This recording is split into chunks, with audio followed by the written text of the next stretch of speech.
Next one, focus, यानी बिल्कुल ही जिसे कहते हैं बकुल ध्यान।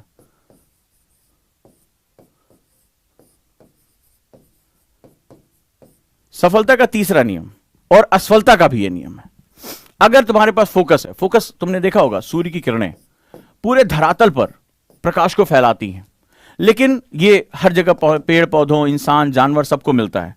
लेकिन जब इन्हीं सूर्य की किरणों को किसी मैग्नीफाइंग ग्लास से होकर गुजारा जाता है तो आतिशी शीशा जिसे कहते हैं, तो एक बिंदु पर केंद्रित हो जाता है। ये सूर्य की किरणें क्या होती है, एक बिंदु पर केंद्रित हो जाती हैं, और जहां केंद्रित होती हैं वहां ऊष्मा आग लगा देती हैं, फायर जनरेट हो जाती है, कागज घास पे आग लग जाती है, और यही जो है इसकी ताकत होती है। वैसे तो देखा जाए तो ये बाहर कोई आग नहीं लगा रही है, आपके शरीर को आराम दे रही है, ठीक है, आपके जो है वो आपको आराम मिलता चला जा रहा है, धूप मिल रही है, पोषण मिल रहा है, फोटोसिंथेसिस की क्रिया हो रही है। लेकिन जैसे ही इसको इस मैग्नीफाइंग ग्लास से होकर गुजारा जाता है, वैसे ही ये क्या होता है, पॉइंटेड हो जाता है। इसी तरह हमारे मस्तिष्क को, मैं सूर्य को थोड़ी देर के लिए अपना ब्रेन मान लूं, तो हमारा ब्रेन ढेर सारे विचारों से होकर गुजर रहा होता है। 46,000 विचार आ रहे होते हैं, आ रहे हैं, जा रहे हैं, भावनात्मक है, इमोशनल है, क्रूएल है, यादें हैं, घृणा है, नफरत है, सब कुछ हमारे दिमाग में चल रहा होता है।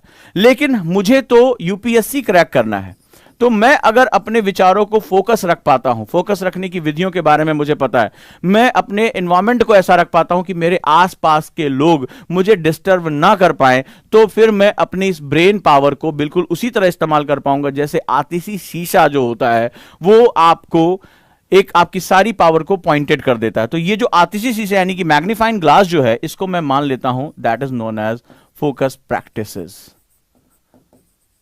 चाहे आप मेडिटेशन करके, चाहे आप अपने उद्देश्य को लेकर इतने इंपॉर्टेंट है, या जो किताबें हैं आपकी उसमें आपकी रुचि बहुत ज्यादा है, आपको मान लीजिए इस तरह टीचर ने आपको पढ़ाया है कि आपको मजा आने लगा कि ज्योग्राफी क्या हो रहा है, हिस्ट्री में क्या हो रहा है, पॉलिटी किस तरह से इतनी इंपॉर्टेंट है, राइट। तो जब ये चीजें होने लगती हैं तो आपको मजा आने लगता है। जैसे मैंने एनसीईआरटी में जब मैंने भारतीय समाज, आपको मैंने सोसाइटी पढ़ाया था, जब मैंने भारत के इतिहास के बारे में पढ़ाया था, तो मैंने भारत की बात है कि भारत में इतनी विविधता है। मैंने एक लाइन बोली थी, बच्चों को बहुत पसंद आया था कि वेस्टर्न ने हमारी विविधता को हमारी भिन्नता बना दिया। बच्चों ने उसको लिखकर मुझे भेजा भी, और हमने कहा कि हम इतने अलग होने के बावजूद हमारा एक आध्यात्मिक सूत्र है, हम आध्यात्मिकता से बंधे हुए लोग हैं।